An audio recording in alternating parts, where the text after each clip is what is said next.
Ngayong isang buwan na lang bago ang deadline ng tigil operasyon ng mga POGO, sinabi ng Presidential Anti-Organized Crime Commission na iniiba na ng malalaking POGO ang kanilang operasyon. Ay kay PAOK Director Winnie Kidato, sa pagdinig ng Senado, hinahati ang malalaking POGO sa mas maliliit na POGO. Ang iba raw, pinapalitan ng kanilang pangalan sa Securities and Exchange Commission para lumabas na sila ay Business Process Outsourcing o BPO companies. Binamatay na ito ng SEC. Dagdag ng PAOK, maraming dayuhang POGO worker ang lumilipat sa Visayas at Mindanao matapos ang deadline ng Bureau of Immigration sa downgrading ng visa noong October 15.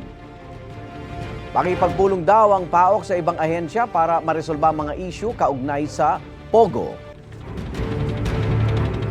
Igan, mauna ka sa mga balita, mag-subscribe na sa GMA Integrated News sa YouTube para sa iba't ibang ulat sa ating bansa.